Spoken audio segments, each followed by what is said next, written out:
oubliez le problème de l'argent, c'est le moment de la parole. Amen. Parce que nous savons notre Dieu est capable. Amen. Amen, amen. Tu vas le faire en Swahili, maman. Oui, je vais demander au pasteur de prier pour la parole. Tunamkaribisha ndugu yetu aweze kuombea neno la Mungu.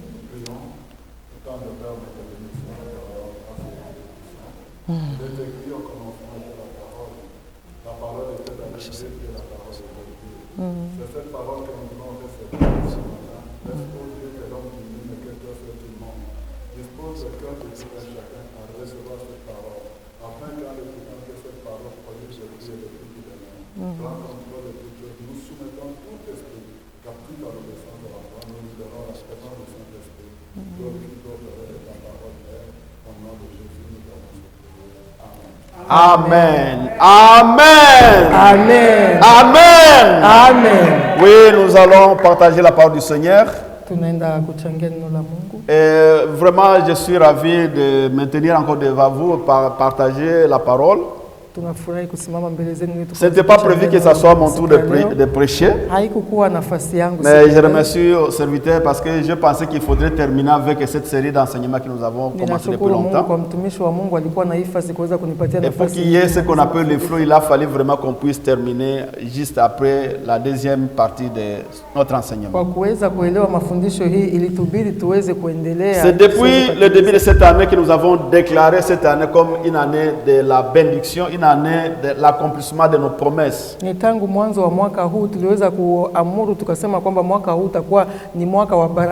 lors, nous avons commencé à enseigner sur les promesses de Dieu dans notre vie. Et nous avons pris soin d'aller à partir de la Bible comprendre toutes les promesses que Dieu nous a promises sur notre vie.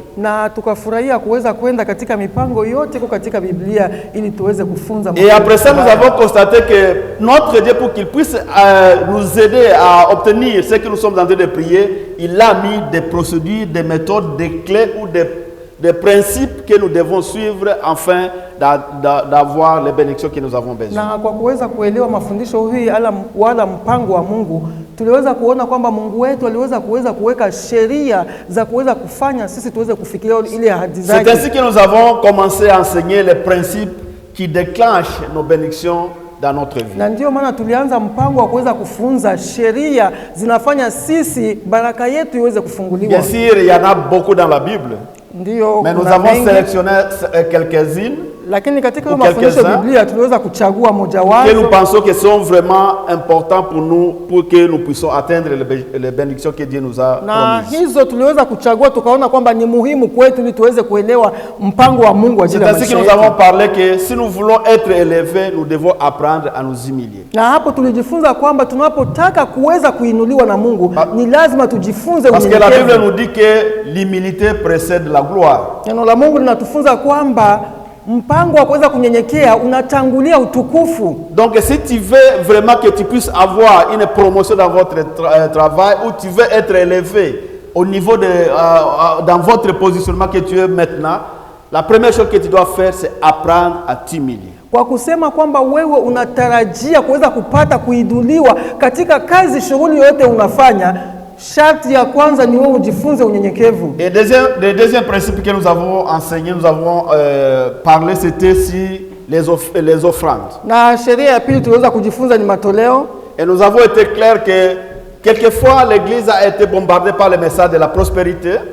Tukaweza kuona kwamba kanisa tuliweza kushambuliwa na mafundisho, ile mafundisho ya kubarikiwa. Et lorsqu'on parle maintenant des offrandes ou de l'argent ou des sacrifices, les gens ont des réticences. Na tunapofunza sasa ile mpango wa kusema watu waweze kujitolea katika matoleo, watu ni kama wamechoka na mafundisho hayo hata quelle réticence que tu peux avoir, les principes de Dieu restent les mêmes. Lakini haijalishi ule uchovu uko nao ajili ya hiyo mafundisho, sheria za Mungu zinabaki pale pale. La Bible nous dit c'est la main qui donne, c'est cette main qui reçoit. Na neno la Mungu linatufunza kwamba ni ule mkono unayotoa ndio unapokea baraka. Si tu veux avoir des bénédictions, de l'argent, des bénédictions, d'être riche, tu veux apprendre à donner. Unapohitaji kuweza kupata baraka zote zile ni lazima uweze kujifunza kutoa. Et la parole nous a dit clairement c'est la mesure que tu donnes que tu tu vas aussi recevoir. Neno la Mungu liko wazi kusema kwamba ni kile kiwango unapimia wengine kutoa na ni hicho kiwango Si tu utapokea. donnes peu, tu vas aussi recevoir peu. Unapotoa kidogo na Si tu donnes utapata beaucoup kidogo. dans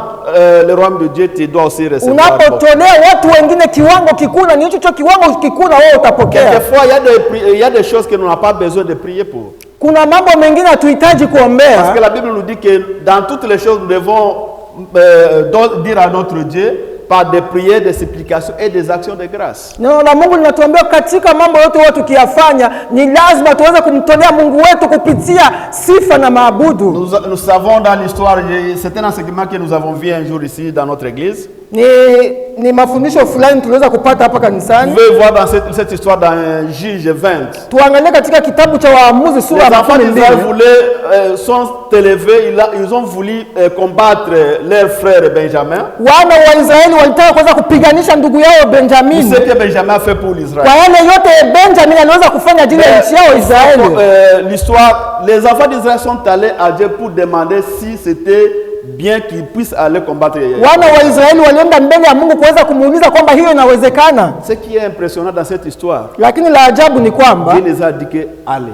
Mungu aliwaruhusu wende. Et lorsqu'ils sont allés, Walipoenda huko ils ont perdu la bataille. waliweza Ils ont kushindwa perdu vita, 20 000 personnes. waliweza kupoteza watu 20,000. Ils sont rentrés encore. Alafu wakarudi, Ils sont allés encore voir Dieu. walienda tena kumuona Mungu, Seigneur, est-ce que nous allons wakamuuliza encore combattre notre frère kwani Benjamin? tutaendelea kuweza kumpiganisha Benjamin? Dieu lui-même Mungu mwenyewe il huyo dit encore allez-y. akawaamuru tena Et waende, ils sont allés encore combattre na Benjamin. walipoenda tena kumpiganisha Lorsqu'ils sont Benjamin, allés combattre Benjamin, walipofika ils huko ont perdu encore 18 000 personnes. walipoteza tena watu kiasi cha 18,000 ya watu, Mais parce qu'ils savaient qu'ils avaient un Dieu qui, lorsqu'il promet, lakini walikuwa wanajua kwamba wako na Mungu il va anayeahidi réagir. na anatenda. Ils n'ont pas, ils ne se sont pas vraiment découragés. Hawakuchoka, Ils sont allés encore demander à Dieu. wakaendelea kwenda mbele za Mungu Mais Dieu, qu'est-ce kumuuliza, que nous allons faire? wakamsihi, qu'il faut wakamuuliza combattre Benjamin? kweli tuendelee tena kwenda kuwapiganisha? Ce qu'ils ont fait maintenant, Lakini yale walifanya saa ils hii ont ilikuwa changé nini? la stratégie. Waliweza kupindua mtindo, Ils ont commencé à gêner. alafu wakaanza kufunga. Et non seulement ils ont gêné, Sio kufunga peke ils yake, ont fait des actions de grâce. wakaenda kumtolea Mungu na Et lorsqu'ils shukrani. ils ont fait des actions de grâce à Dieu, Walipotoa shukrani zao, Dieu les a dit, Mungu aliweza kuambia, demain, kesho je mets les Benjamites dans vos mains. ninaenda kuwaweka hiyo kabila la Wabenjamini katika mikono C'est à yenu, partir de là qu'ils ont eu la victoire. na ni hapo ndio waliweza kupata Qu'est-ce que je ushindi. voudrais dire ici? Ninataka Il y a des kutufunza choses que nini? nous ne pouvons pas seulement prier et cela pour avoir le résultat. de Kuna nos mambo prières. hatuhitaji tu kuomba ili Nous tuweze devons kupata aussi matokeo. entrer dans d'autres profondeurs. Ni lazima tuweze kuingia Que Dieu undani puisse déclencher les bénédictions. ili que nous Mungu avons. aweze kufungua hizo Et les actions baraka, de grâce et les offrandes sont parmi les clés qui ouvrent les bénédictions dans na notre vie. tukaona kwanza kutoa shukurani kwamba ni moja wa funguo Peu na importe fungua baraka za votre Mungu. point de vue sur ça, Haijalishi Le tuna principe de Dieu, mawazo c'est le yetu, principe de Dieu. lakini sheria za Mungu cela zinabaki ne zile change zile pas. na hazibadiliki. Alléluia. Amen. ce sont là les deux principes que nous avons Na parlé. hiyo ndio sheria mbili Et tunaweza aujourd'hui, je kuongelea, voudrais qu'on puisse parler les derniers principes. na leo parmi tunaenda les trois. kuongea ya mwisho, Et le dernier principe, le troisième principe que nous allons parler aujourd'hui, na sheria ya tatu tunaenda kuongelea siku ya leo, l'obéissance. utiifu. L'obéissance. Utiifu. Est-ce que tu peux dire à ton Unaweza kuambia ndugu yako aliyokuwa l'obéissance. karibu yako ajili ya utiifu. Alléluia. Amen. Alléluia. Amen. Nous allons voir comment est-ce que l'obéissance, c'est une clé qui ouvre les portes pour nos bénédictions. Tunaenda kuona namna gani utiifu ni moja wa funguo zinaenda kufungua baraka zetu. Et l'obéissance n'est pas seulement la clé qui ouvre les bénédictions, Utiifu tu sio funguo mais ya fungua la baraka. désobéissance peut causer aussi des situations graves, même pour les Kutokutii générations. nayo vile vile inaweza kutia tena adhabu kali katika vizazi vijao. Alors, je voudrais qu'on puisse lire dans le livre de Deutéronome, Tunaenda kusoma kitabu cha Kumbukumbu la Torati, Deutéronome chapitre 28. Kumbukumbu la Torati sura ya 28, Quelqu'un me lit son premier verset jusqu'à 5. mstari wa kwanza hadi 5. Kumbukumbu la Torati sura ya 28, 1 hadi 5. 28, Deutéronome chapitre 28, verset 1 à 5. Nous lisons en nom de Jésus. Si tu obéis à la voix de l'Éternel ton Dieu, Si tu obéis à la voix de l'Éternel ton Dieu, en observant et en mettant en pratique en observant et en mettant en pratique tous ses commandements tous ces commandements. Et je te prescris aujourd'hui. Oui. L'Éternel ton Dieu te donnera la supériorité sur toutes les nations de la terre. Alléluia. C'est-à-dire que la Bible commence à nous dire un petit mot. Neno la Mungu linaanza Si kutuongelea tu likianza obéis. kama ukitii. Donc toute la suite que nous allons lire sont conditionnées par les mots obéissance. Tunaenda yote tutayasoma hapa, inaenda katika neno moja tu ya utiifu. Oui, continue maman jusqu'à 5. Voici toutes les bénédictions qui se répandront sur toi et qui seront ton partage lorsque tu obéiras à la voix de l'Éternel ton Dieu. Tu seras béni dans la ville. Tu seras béni dans la ville. Béni dans les champs. Les fruits de tes entrailles, les fruits de ton sol, les fruits de tes troupeaux, les portées de ton veau et de ton menu bétail, toutes ces choses seront bénies. Ta corbeille et ta huche seront bénies. Amen. Si vous pouvez continuer jusqu'à 10, vous allez voir, il y a des bénédictions qui s'en suivent dans ces versets-là. Alors, nous voudrons vraiment dire que la bénédiction que nous cherchons chaque jour dans notre vie, ou les bénédictions que nous avons dans notre vie, sont toujours conditionnées à des clés que Dieu lui-même avait mis dans la Bible. Il y a chaque fois que lorsque Dieu nous promet quelque chose, il y a des promesses qu'il nous a faites dans notre vie. Mais pour que ces promesses puissent s'accomplir dans notre vie, il y a des chemins par lesquels nous devons passer. Et là, il n'y a pas de raccourci. Nous devons y passer pour que nous puissions atteindre les objectifs ou les bénédictions que Dieu nous a promis. L'un ou l'une des clés qui est très importante pour l'accomplissement de nos promesses, c'est l'obéissance.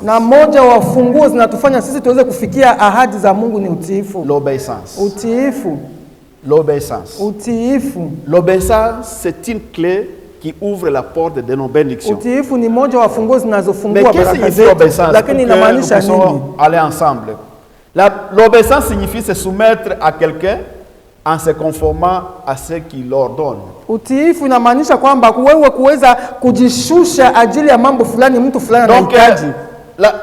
L'obéissance signifie qu'il y a quelqu'un à qui tu dois te soumettre. Kuna mtu fulani wewe unahitaji kujinyenyekeza mbele yake. Et tu vas te conformer à ses ordres. Na uweze kufuata sheria zake. Donc l'obéissance suppose avoir une autorité. Huyo utiifu unamaanisha kwamba kuna mtu mmoja iko na nguvu juu yako. On ne peut pas parler de l'obéissance lorsqu'il n'y a pas une autorité sur laquelle nous devons nous conformer. Hatuwezi kuongea ajili ya utiifu pasipokuwa mtu fulani anayekuwa na mamlaka juu yetu. Par exemple, lorsque nous parlons des enfants, tunaposema kama vile mfano watoto wanahitaji kuweza kuwa watiifu kwa wazazi wao.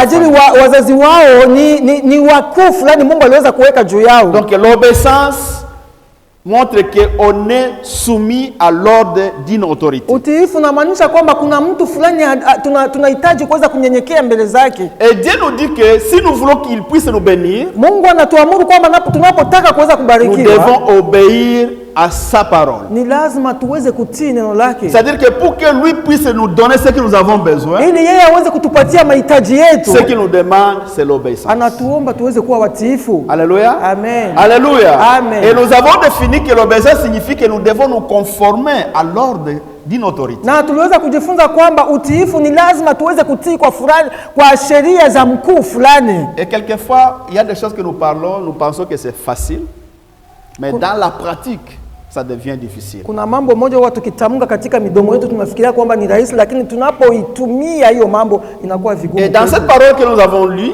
katika la Bible nous dit que nous devons accepter la parole de Dieu, nous devons obéir la parole de Dieu et la mettre en pratique. Neno la Mungu linatuamuru sisi kuweza kusoma neno la Mungu na kuweza kulitembelea. Aujourd'hui, il y a beaucoup d'enfants de Dieu qui ont été enseignés, ils ont écouté beaucoup de prédications. Kuna wana wa Mungu saa hizi walisikia na kuweza kufunzwa mambo mengi. Certaines prédications vraiment nous fait de bien, vous sautez, vous dites oh gloire à Dieu, c'était vraiment bien passé. Mafundisho moja huwa tukiyashangilia na kuyafurahia sana yalikuwa mazuri. La porte de l'église, lakini unapotoka katika mlango wa kanisa yote unaacha hapo ndani. Mais la pratique devient difficile. Kuyatimiza inakuwa vigumu. Mais l'obéissance demande que nous puissions pratiquer ce que nous devons obéir. Utiifu unatuamuru sisi kuweza kutimiza yale tuliweza kufunzwa. Alléluia.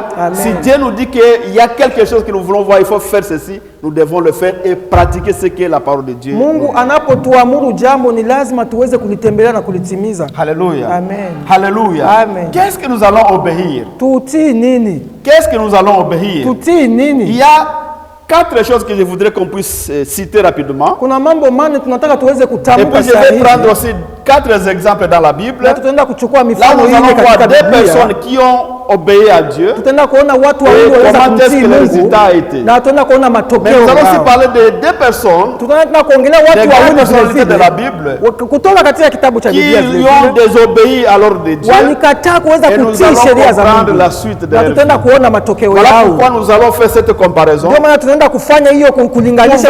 pouvons tirer des leçons à partir de ce que nous allons dire. Que nous puissions comprendre comment est-ce que l'obéissance peut avoir des répercussions dans notre vie. Alléluia. Amen. La première personne que nous allons voir, c'est dans le livre de Genèse. Genèse chapitre 15. Verset 8 à 14. Si quelqu'un peut nous lire rapidement. Nous lisons dans le livre de Genèse 15, verset 8 à 14. Abraham répondit, Seigneur l'Éternel, à quoi connaîtrais-je que je le posséderai? Et l'Éternel lui dit, prends une génisse de 3 ans, une chèvre de 3 ans, un bélier de 3 ans, une tourterelle et une jeune colombe.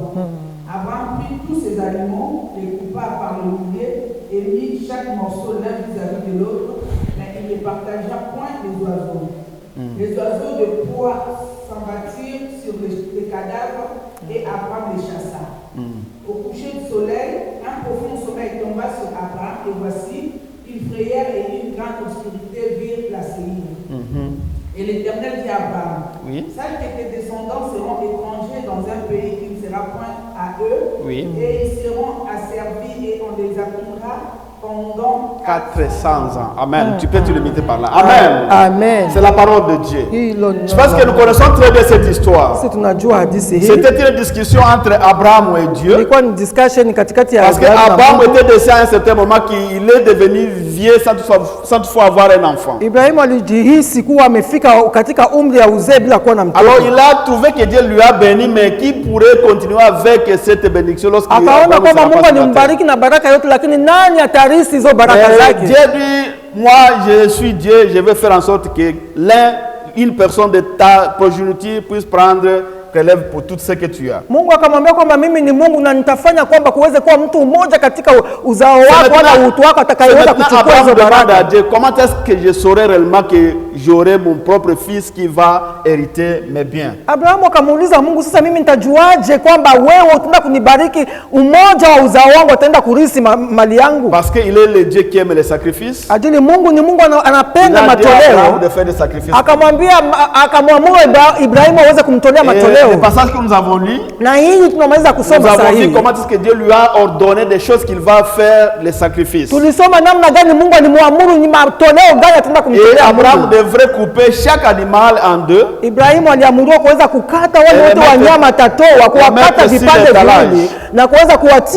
c'était un ordre clair qu'il a reçu de la Mungu. Mais Abraham, après avoir coupé les animaux, il a oublié de couper les oiseaux en deux. Alisahau kuweza kukata wale wanyama wadogo mara mbili. Oyo bandege oyo kaka c'est petit, on peut quand même mettre. Alafu ni kama vile alizarau akasema hapana, hao ndege ni wadogo sana, hawahitajiki kuweza kukatiwa mara ya pili. Il a reçu un ordre bien précis de notre Père. Na hapo alipata amri kutoka kwa Mungu afanye hivyo. Abraham dit ces petits oiseaux ici les deux je peux les mettre seulement. Yeye akazarau akasema tu hawa ni wadogo, acha niwatie tu hivi kisi walivyo. Ça suffit qu'il puisse être frappé. Na hiyo ilimtosha tu kuweza kupata ghadhabu ya Mungu. La suite. Tunaposoma la Bible nous dit que il y a eu la ténèbre. Na neno la Mungu linatuambia kwamba kuliweza kutoka giza kali katika ulimwengu. La parole de Dieu est venue à Abraham. Alafu neno la Mungu likamjia tena Ibrahimu. Dieu lui a dit ceci. Mungu akamwambia hivi, comme tu as fait ce que tu voulais faire, hivi umefanya yale mapenzi yako, ukufanya mapenzi yangu mimi Mungu. Tes descendants basi uko wako vont servir wataenda kuwa watumwa pendant 400. Watakuwa watumwa kiasi cha miaka 400. Aujourd'hui, nous parlons de l'histoire des enfants d'Israël. Na leo tunasoma hadithi ya wana wa Israeli. En Égypte à cause de faim. Walienda katika nchi ya Misri. Mais en réalité, ce n'était pas la faim qui était la cause de lakini haikukuwa njaa ndio liwabeba huko kwa watumwa Misri. C'était la désobéissance de leurs parents. Chanzo cha hiyo kwenda kuweza kuwa watumwa ni hiyo kutokutii ajili ya wazazi wao. L'obéissance est une chose qui est très sévèrement punie par Dieu. La désobéissance. Kutokumtii Mungu, Mungu huwa akikasirika na ana azibu vikali. Et la désobéissance peut avoir des répercussions sur nos générations. Kutokumtii Mungu inaweza kuleta matokeo mabaya kwa vizazi vijao. Abraham avait fait ce jour-là. Ajili ya kutokutii Ibrahimu alifanya siku hiyo. Miaka iliyopita, les enfants d'Israël se sont retrouvés dans l'esclavage. Wana wa Israeli waliweza kujikuta katika utumwa wa miaka 400. Alors qu'est-ce que je voudrais dire ici? Inamaanisha nini ndugu zangu? L'obéissance est très importante dans notre vie. Utiifu ni wa muhimu sana katika maisha yetu. Kama wana wa Mungu, nous devons vraiment être obéissants à la parole de Dieu. Ni lazima tuweze kuwa watiifu. Et non seulement être obéissants à la parole de Dieu, sio kwa neno la Mungu pekee yake, mais nous devons aussi obéir, pratiquer ce que Dieu nous a dit. Na inatubidi kuweza kutenda yale Mungu alituamuru. Alléluia. Amen. Je voudrais qu'on puisse rapidement encore lire une autre personnalité. Acha tusome wengine mtu kwa haraka. C'est dans le livre d'Exode. Katika kitabu cha Kutoka. Livre d'Exode chapitre 17. Kutoka 17. Verset 1 à 7. Mstari wa kwanza hadi 7. Exode 17, 1 à 7. Kitabu cha Kutoka sura ya 17 mstari wa kwanza hadi 7. Nous lisons la parole de Dieu dans le livre d'Exode 17, verset 1 à 7. Toute l'assemblée des enfants d'Israël petits partirent du désert du Sin selon les marches que l'Éternel leur avait ordonnées, et ils campèrent à Rephidim, où le peuple ne trouva point d'eau à boire. Alors le peuple chercha querelle à Moïse. Ils dirent, donnez-nous de l'eau à boire. Moïse leur répondit, pourquoi me cherchez-vous querelle? Pourquoi tentez-vous l'Éternel? Le peuple était là, pressé par la soif, et murmurait contre Moïse. Il disait, pourquoi nous as-tu fait monter hors d'Égypte pour me faire mourir de soif avec mes enfants et mes troupeaux? Moïse cria à l'Éternel en disant, que ferai-je à ce peuple? Encore un peu, et ils me lapidront. L'Éternel dit à Moïse, passe devant le peuple et prends avec toi les anciens d'Israël. Prends aussi dans ta main ta verge avec laquelle tu as frappé le fleuve et marche. Voici, je me tiendrai devant toi sur les rochers d'Horeb. Tu frapperas les rochers et tu en sortiras de l'eau, et le peuple boira. Amen. Et Moïse fit ainsi aux yeux des anciens d'Israël. Amen. Ça, c'était l'ordre que Moïse a reçu pour frapper les rochers pendant que les enfants d'Israël avaient besoin de l'eau. Hii ni amri Musa aliweza kupata kutoka kwa Mungu, aliweza kupata ili akaweze kupiga l'histoire des enfants d'Israël, nous la connaissons très bien tous. Tunaijua kuifahamu. Ils sont allés dans le désert. Walikuwa katika jangwa. Ils ont manqué de l'eau. Walikosa maji. Ils ont commencé à hurler, ils ont commencé à agacer Moïse à cause du manque de l'eau. Walianza kumshutumu Musa ajili ya kukosa maji. Et Moïse est allé pleurer devant l'Éternel. Musa akaenda kulia mbele za Mungu. Il a dit que l'Éternel, ces enfants d'Israël vont me tuer si je ne leur donne pas de l'eau. Akamwambia Mungu akasema, wana wa Israeli wataniua nisiwapatishia maji. Dieu lui a ordonné de frapper les rochers. Mungu akamwamuru kuweza kupiga les milima. Et à partir des rochers, il y a de l'eau qui sont venues. Na kupitia hiyo kumilima wakapata maji. Bien encore. Na wana wa Israeli wakanywa. Et quand vous entrez dans le livre de Nombre, lakini tunaposoma kitabu cha dans chapitre 20, sura ya 12, chapitre 20, verset 7 à 12, kuanzia 7 hadi 12, tunaweza kusoma haraka ili tuelewe. Nombre 20, verset 7 à 12. Oui. L'Éternel parla à Moïse et dit, prends la verge et convoque l'assemblée, toi et ton frère Aaron. Vous parlerez en leur présence au rocher, et il donnera ses eaux. Vous parlerez en leur présence au rocher, c'est très important. Tu feras sortir pour eux de l'eau du rocher, et tu abreuveras l'assemblée et leur bétail. Moïse prit la verge qui était devant l'Éternel, comme l'Éternel lui avait ordonné. Moïse et Aaron convoquèrent l'assemblée en face du rocher. Et Moïse leur dit, écoutez donc, rebelles, est-ce que c'est rocher que nous vous ferons sortir de l'eau? Puis Moïse leva la main et frappa 2 fois les rochers avec sa verge.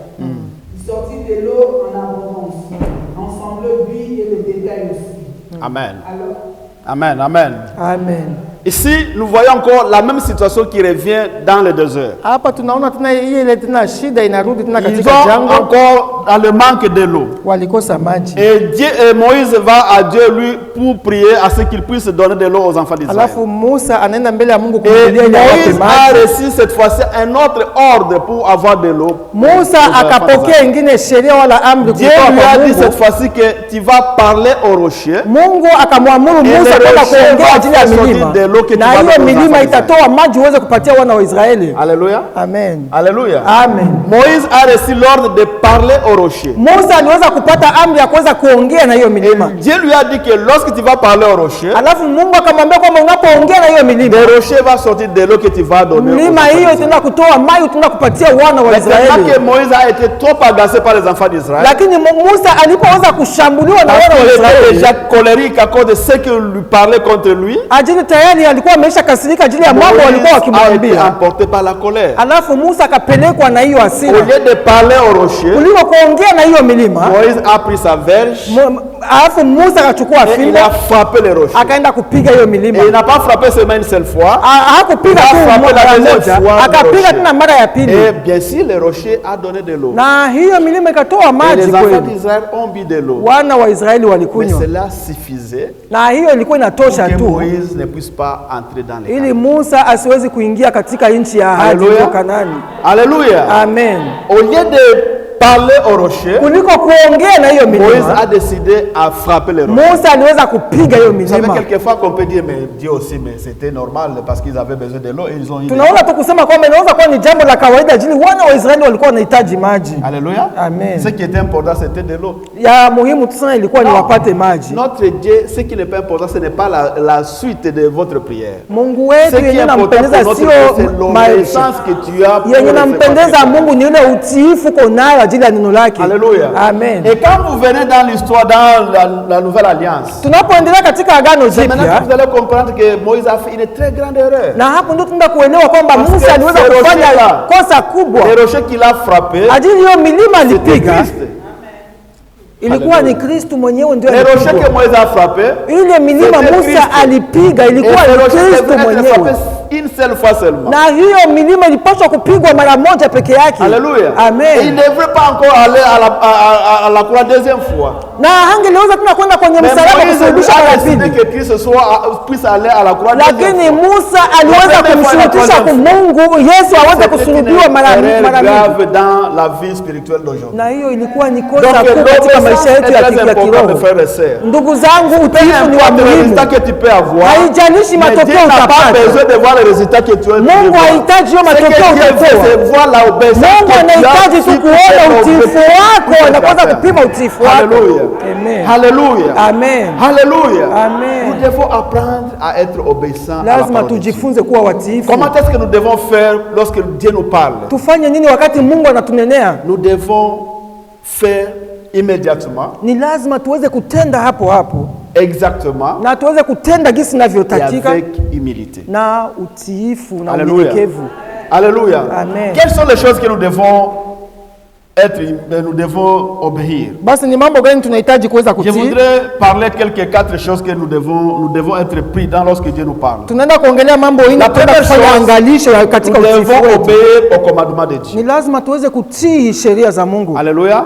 Amen. Dieu nous donne de ses commandements dans Mungu sa parole. anatupatia amri yake. Dieu nous dit ceci: Mungu anatuamuru je haya, suis saint anatuambia sasa mimi ni et vous mtakatifu devez être saint. na ninyi ni lazima muwe C'est un watakatifu. commandement de Dieu. Hiyo ni amri ya Alors, si Mungu. tu veux avoir des bénédictions dans votre vie, Unapohitaji baraka ce za que Mungu, Dieu veut de toi, Mungu anahitaji c'est kwako être saint. uweze kuwa mtakatifu. Alléluia. Amen. Peu importe que tu peux être riche dans toutes les manières que tu peux avoir, Hahitaji kwamba wewe Cela utakuwa n'est pas tajiri important katika pour notre Dieu. hiyo, sio ya muhimu Dieu sana kwa veut Mungu. voir l'obéissance dans ses commandements. Mungu anahitaji wewe utiifu wako katika amri zake. Aujourd'hui, il y a beaucoup de gens Kuna watu wengi kwa qui frappent leo les rochers des fois encore. wanapiga milima Parce que tena le mara même ya péché que pili. le Seigneur Jésus-Christ a porté sur la croix, Hata yale yote Il Yesu continue Kristo aliweza toujours à kubeba faire kwenye le même milima, péché. kwenye msalaba, et tunaendelea kutenda c'est un dhambi, sérieux problème dans notre na vie. hiyo ni shida kuu katika Nous maisha devons yetu. apprendre à écouter la parole de Dieu. Ni lazima tujifunze Nous kusikia devons sauti ya Mungu. apprendre à obéir au commandement de Dieu. Tujifunze kuweza kutii Et sheria za ne Mungu, pas seulement obéir, mais la mettre en pratique. Na sio tu kutii na tuweze kuitimiza. Alléluia. Amen. Dieu nous parle dans sa parole. Mungu anatunenea katika neno lake. Il nous dit que nous devons nous aimer les uns les autres. Anatuamuru tuweze kupendana kati yetu. Na hiyo ni amri tulipewa. Dieu veut que nous puissions être obéissants à ses commandements. Mungu anahitaji tuweze kuwa watiifu. Et comment est-ce que nous allons être obéissants? Tutakuwa watiifu namna gani? C'est de faire immédiatement. Ni kuweza kutimiza yale Mungu anatuomba na vile vinavyohitajika. Avec toute humilité. Na tuweze kuyafanya na unyenyekevu. Na hapo ndio tutaona baraka za Mungu katika maisha yetu. Le deuxième point que nous allons voir, jambo la pili, nous devons aussi obéir aux instructions du Seigneur. Ni lazima tuweze kukutii katika sheria za Mungu. Nous devons obéir aux instruments du Seigneur Jésus-Christ. Tuweze kutii katika mafundisho ya Mungu. Amen. Amen. Nous avons des instructions que le Seigneur nous a laissées. Kuna mambo fulani Mungu anaweza kutuachia. Dieu nous a, le Seigneur Jésus-Christ nous a laissé sa paix. Bwana wetu Yesu Kristo alituachia amani yake. Il nous a laissé l'amour. Alituachia upendo. Il nous a dit que si vous m'aimez, vous allez aussi respecter mes commandements. Akatuambia kwamba tunapompenda yeye, tutaenda kutii sheria zake. Le commandement qu'il nous a laissé le Seigneur Jésus, c'est nous aimer les uns les autres. Na amri kuu anaweza kutuachia ni kwamba tupendane kati yetu. De Dieu dans notre vie, tunapohitaji baraka za Mungu katika maisha yetu, à nous aimer les uns les autres. Lazima tujifunze kupendana sisi wenyewe. Na hiyo ni amri. Et la troisième chose que nous devons être prudents, jambo la tatu tuweze kuwa angalifu. Nous devons aussi écouter aux instructions du Saint-Esprit. Ni lazima tuweze kuwa watiifu wa kusikia sheria na amri za Mungu. Alléluia. Amen. Vous savez, le Saint-Esprit nous parle. Roho Mtakatifu akitunenea. Et lorsque le Saint-Esprit te dit aller prier pour cette personne, Roho Mtakatifu anapokuamuru uombee ndugu yako fulani, il faut le faire immédiatement. Ni lazima uweze kuitimiza hapo. Exactement. Na vile vile zinahitajika na unyenyekevu. Alléluia. Amen. Souvent nous négligeons la parole que le Saint-Esprit nous parle. Mara mingi huwa tukizarau neno la Souvent Roho Mtakatifu. nous négligeons les directives que nous recevons du Saint-Esprit. Tunazarau sheria za Roho Mtakatifu. Le Saint-Esprit peut te mettre en cœur que non, il faut aller bénir cette personne là. Roho Mtakatifu anaweza kukuamuru uende kubariki ndugu yako fulani.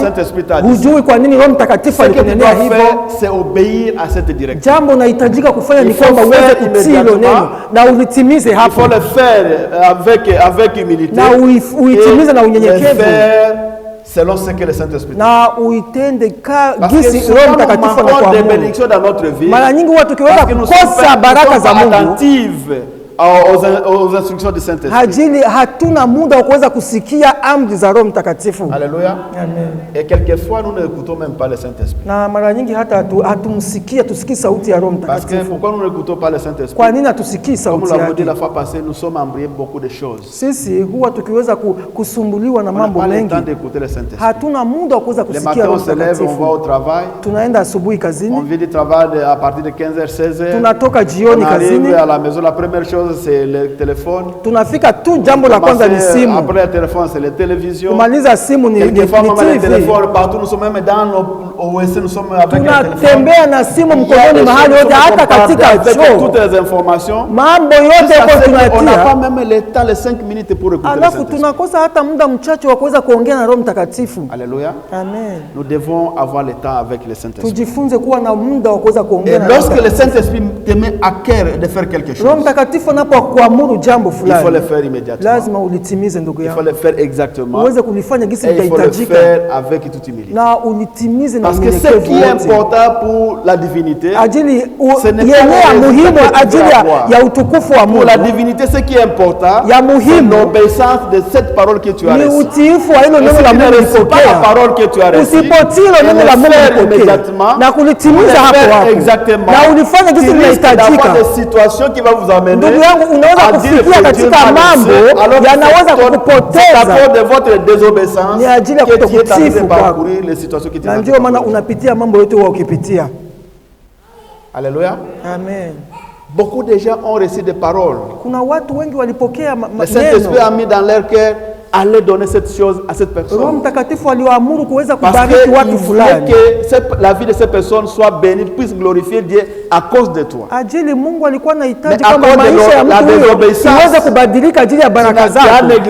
Ajili ya kutokuwa mtiifu ulizarau. La personne a continué à souffrir. Na huyo mtu anaendelea kuteseka. À cause de cette personne qui continue à souffrir. Na huyo mtu anaendelea kuteseka ajili yako. La situation ici ne change pas. Na maisha yako yabadilike na baki pale pale. C'est l'obéissance qui fait que nous puissions avoir la clé qui ouvre nos bénédictions. Ajili utiifu ndio unatufanya sisi tuweze kupata funguo ya baraka. Kuna mtu alisema Dieu, Tunapomwomba Mungu, Dieu ne bénit pas nos besoins. Mungu abariki haja zetu. Parce que si il était ainsi, on allait tous avoir des besoins déjà répondus par Dieu. Na kama ingelikuwa hivyo, si kama sisi wote tungeweza kupata baraka za Mungu. Cette personne a dit que Dieu bénit l'obéissance. Huyo mtu alisema kwamba Mungu anabariki utiifu. Parce que dans chaque besoin que nous avons, katika shida zote tunazokuwa nazo, une parole de Dieu qui nous devons obéir. Kuna kuwa neno la Mungu tunahitaji kuweza dans chaque miracle que tu veux recevoir, katika miracle, katika miujiza dans chaque miracle que tu veux recevoir, katika miujiza il y a une parole de Dieu que tu dois obéir. Kuna neno la Mungu tunahitaji kuweza kuheshimu ili tuweze kufikia hizo hitaji. Alléluia. Amen. Est-ce qu'on est ensemble? Tuko pamoja. Si tu vas voir dans votre vie la richesse dans votre vie, unapohitaji wewe kuweza kutajirika katika maisha yako, la parole de Dieu vous dit, neno la Mungu linasema hivi, donner. La grâce de donner est plus grande que la grâce de recevoir. Baraka ya kupana ni kubwa kuliko baraka ya kupokea. Pour recevoir les miracles d'argent, kwa kuweza kupata miujiza ya pesa, pour que tu puisses recevoir, unahitajika kuweza kupana ili kuweza kupokea. Ndugu yangu, unatoa. Dieu bénit l'obéissance qui se trouve dans cette parole-là. Mungu anabariki ile baraka iko katika ile neno lake. Vous allez voir les bénédictions dans votre vie. Na ni hapo ndio utaweza kupata baraka katika maisha yako. Alléluia. Amen. Je voudrais parler les deux autres personnalités bibliques qui ont obéi à la parole de Dieu. Tunaenda kuongelea jina wengine watu wawili waliweza kutii neno la Mungu. La suite de leur vie. Na tutaenda kuona matokeo ya maisha yao. Alléluia. Nous allons lire rapidement dans Philippiens 2. Hata tusome kitabu cha Wafilipi sura ya pili. Philippiens 2 5 à 11. Mstari wa 5 hadi 11. Quelqu'un nous lit rapidement. Nous lisons dans Philippiens chapitre 2 verset 5 à 11. Et en vous les sentiments qui étaient en Jésus-Christ, lesquels, existant en forme de Dieu, n'a point regardé comme une proie arrachée d'être égal avec Dieu, mais s'est dépouillé lui-même en prenant une forme de serviteur, en devenant semblable aux hommes, et ayant paru comme un simple homme, il s'est humilié lui-même, se rendant obéissant jusqu'à la mort. Se rendant obéissant jusqu'à la mort. Même jusqu'à la mort de la croix. Jusqu'à la mort de la croix. C'est pourquoi aussi Dieu l'a souverainement à cause de cette obéissance qu'il a acceptée, c'est pourquoi Dieu l'a souverainement élevé. Il lui a donné le nom qui est au-dessus de tout. Il lui a donné le nom qui est au-dessus de tout le monde. Tous les noms. Oui. Dans les cieux, sur la terre et sous la terre, et que toute langue confesse que Jésus-Christ est Seigneur à la gloire de Dieu le Père. Amen. On peut se limiter par là. Amen. Amen. Ici, c'est clair que nous avons un bon exemple sur notre Seigneur Jésus-Christ. Le Seigneur Jésus-Christ, si vous le savez bien, il était Dieu et il était Dieu. La Bible nous dit qu'il a vécu dans le ciel comme Dieu. Il était la parole de Dieu. Mais Dieu le Père avait besoin qu'il y ait quelqu'un qui puisse venir sur la terre pour l'œuvre de la rédemption. Et Seigneur Jésus, lui qui était Dieu, a accepté de venir sur la terre, de prendre la forme d'une personne. Alléluia. Amen. Et non seulement qu'il a accepté de prendre la forme d'une personne, il s'est humilié et il a été obéissant d'aller jusqu'à la croix. Vous savez, quelquefois quand on parle que les gens ont tué Jésus, je regarde et je dis, lorsqu'ils sont allés l'arrêter par exemple dans Matthieu, quand il les demande qui vous êtes venu chercher, la Bible nous dit que tout le monde sont tombés. Et encore ils se sont relevés. Il demande encore la deuxième fois qui vous êtes venu chercher. Il dit, il tombe encore la deuxième fois. Alléluia. Cela montre qu'il avait l'autorité, le pouvoir de les neutraliser tout le monde là-bas. Et personne ne pouvait pas le faire. Kitabu cha Mungu wakati Yesu Kristo aliweza kujitolea kuja kuweza kufa ajili yetu. Wauaji walikuja kumtafuta na alipowauliza tu, aliwauliza mara ya kwanza mlikuja kutafuta nani, wakaanguka. Akawauliza mara pili mara tatu, wakaanguka tena.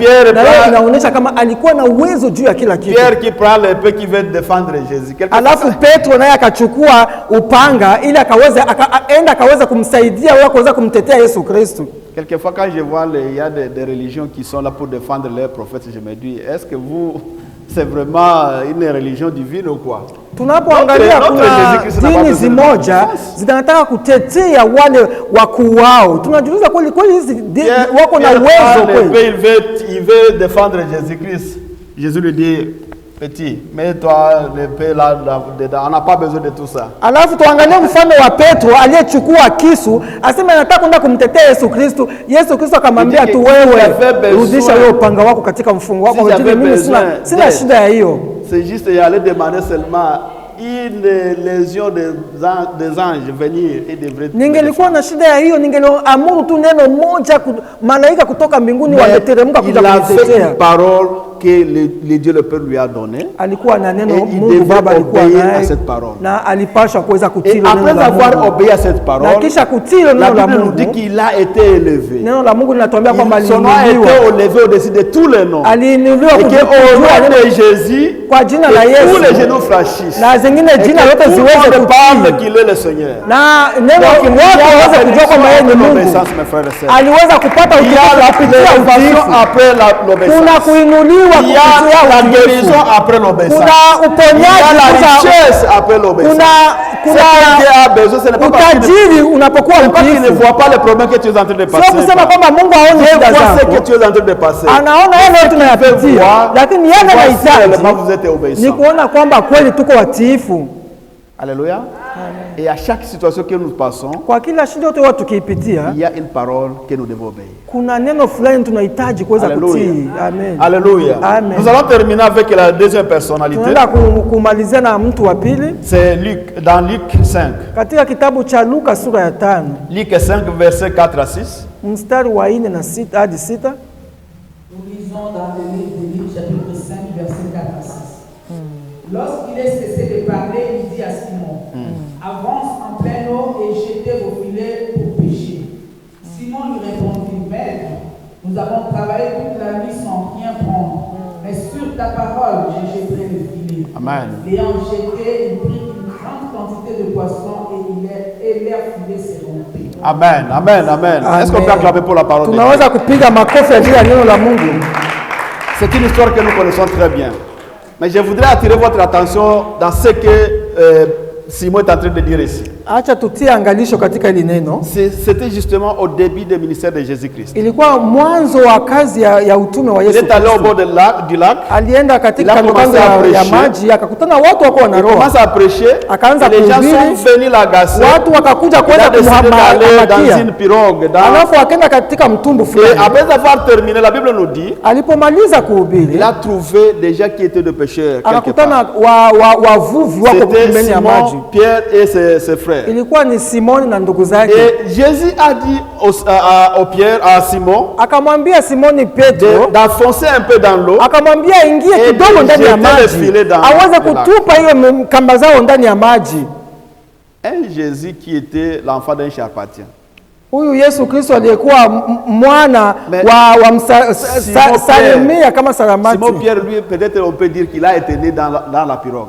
Yeye tunaweza kusema kama Simoni Petro ni mtu mwenye alikomalia katika uroaji. Il est expert dans la pêche. Alikuwa ni mtu mwenye alikuwa kabisa na chaque jour sa vie katika maisha ya uroaji. Kajini ndio alikuwa maisha yake. Il a été toute la nuit sur la mer en train de pêcher. Aliroa usiku wote. Il n'a rien obtenu. Na hakupata lolote. Et maintenant il y a quelqu'un qui lui dit, alafu kuna kuja mtu tu anakuja kumwambia, avance, ingia, jetez votre filet. Uweze kutupa kamba zako. C'est la journée. Ni hapo ilikuwa ni mchana, sio usiku tena. Na tunajua kwamba uroaji, uvuvi unafanyika usiku. Avance un peu, jetez votre filet. Akamwambia wewe endelea kidogo, alafu utupe kamba zako nyavu huko ndani. Si c'était moi par exemple, kama ingelikuwa kumfano ni mimi, Jésus, bien sûr, il a dit que nous avons pêché toute la nuit. Mais qu'est-ce que tu vas m'apprendre? Alafu ingelikuwa kama vile mimi ningemwambia sasa wewe utanifunza mimi nini? J'ai eu la licence dans la pêche. Mimi nimepata cheo kikuu katika kazi ya uvuvi. Mon père, mon grand-père, le grand-grand-père de mon père, ils étaient tous des pêcheurs. Ukoo wangu wote ulikuwa ni watu wavuvi. Et nous connaissons ce que ça se passe. Na tunajua yale yanapitika. Qu'est-ce que tu peux me dire aujourd'hui que nous devons encore aller pêcher encore? Sasa wewe utakuja kunifunza nini? Kunaambia tunasema mimi nende nikavue. Ce qu'il a dit, Lakini Simoni Petro alisema hivi, alisema ajili ya neno lako mimi ninaenda kutupa hizi nyavu. Alléluia. À cause de ta parole, ajili ya neno lako je vais jeter le filet. Mimi ninaenda kutupa hizi nyavu. Et lorsqu'ils ont jeté le filet, walipotupa hizo nyavu zao, ils ont eu des poissons. Neno la Mungu linatuhakikishia kwamba walipata samaki hadi nyavu zao zikaanza kuchoka kunyanyua. Il y a des bénédictions dans l'obéissance. Kuna kuwa baraka fulani tunapokuwa watiifu. Quelquefois nous n'avons pas besoin de faire des jeûnes et prières. Hata hatuhitaji kuweza kufunga na mafunzo na maombi mengi. D'écouter la parole de Dieu. Tunahitaji tu kuweza kusikia neno la Mungu na kuweza kulitimiza. Notre bénédiction sera ouverte. Na hapo tutaona baraka zetu zikifunguliwa. Alléluia. Amen. Quelquefois nous n'avons pas besoin d'aller de grands pour aller voir les grands pasteurs, les grands prophètes. Kuna wakati mwingine hatuhitaji kuweza kutembelea hata wapasta wale wapasta makuu makuu. Se trouve dans votre obéissance. Baraka zako ziko katika utiifu wako. Il suffit savoir ce que Dieu te demande de faire dans tout ce que tu veux faire. Inahitajika tu wewe uweze kutii yale Mungu anakuamuru. Tu vas voir la bénédiction. Na utaona baraka zako zikitimika. Vous savez, il y a quelquefois Dieu nous amène à pardonner les gens que nous ne pouvons pas pardonner. Kuna mida nyingine Mungu anatuamuru kuweza kusamehe watu hatuhitajiki kusamehe. Il y a des gens qui sont impardonnables. Kuna watu wenye hatuhitaji kusamehe. Ils ont fait des choses que toi-même tu sais, non, cette personne non. Walifanya mambo fulani yenye wewe mwenyewe unaona kwamba hapana. Tu vas pardonner. Lakini neno la Mungu linakuamuru kusamehe.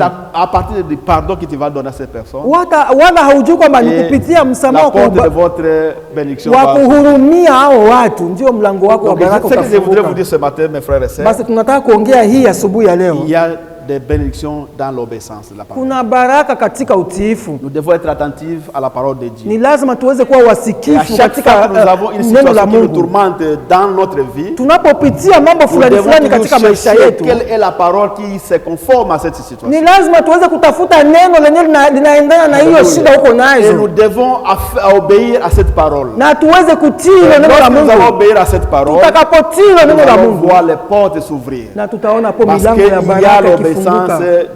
Il y a la bénédiction dans l'obéissance de la parole. Ajili kuna baraka katika utiifu. Ce que je voudrais dire ce matin, c'est quoi? Nous devons apprendre à obéir la parole de Dieu. Ni lazima tujifunze kuweza kutii neno la Mungu. De faire quelque chose. Mungu anapokutia jambo fulani, ndugu yangu usisite. Lorsque Dieu t'appelle de faire quelque chose, Mungu anapokuita kufanya jambo fulani, usikuwe na sababu. Aseme mimi nakosa hili ninahitaji hili. Lorsque Dieu t'envoie, Mungu anapokutuma, Mungu anapokuleta katika shida fulani iliyokuwa ngumu, donc il doit amener aussi la bénédiction et l'onction. Ataleta hata baraka mkono mwingine. Il y a toujours le pouvoir et l'onction dans ajili kuna uwezo na upako katika utiifu. Je voudrais dire à une personne ce matin. Ninaenda kuambia siku ya leo ndugu yangu. Haijalishi shida gani unapitia. Que tu as prié. Labda uliweza kuomba des offrandes pour la uliweza kutoa matoleo fulani, uliweza kutoa matoleo fulani. Je voudrais te dire, lakini nataka kuambia siku ya leo, identifier la parole qui va bien. Ni lazima uanze kutafuta neno linalohitaji na hiyo shida yako, cette parole en pratique, na uanze kutembelea hilo neno, na utaenda kuona hizo shida zinafunguka. La bénédiction dans l'obéissance. Ajili kuna baraka katika utiifu, kuna kuinuliwa katika utiifu, kuna hata uponyaji katika utiifu. Être guéri à cause de l'aide que tu vas faire. Labda magonjwa huko ndio itaenda kuponywa ajili ya msaada unaenda kupatia mtu fulani. Alléluia. Amen. Alléluia. Amen. Nous devons être obéissants à la parole de Dieu. Ni lazima tuwe watiifu katika neno la Mungu. De quelle manière nous devons être obéissants? Tutakuwa watiifu je? Quand Dieu te parle quelque chose, Mungu anapokunenea jambo, il faut la faire immédiatement. Ni lazima ulitimize hapo. Exactement. Na gisi linahitajika. Et dans toute humilité. Na katika unyenyekevu. C'est là que nous allons voir la main de Dieu. Na hapo ndio tunaona mkono wa Mungu. Que Dieu vous bénisse. Acha Mungu atubariki. Alléluia.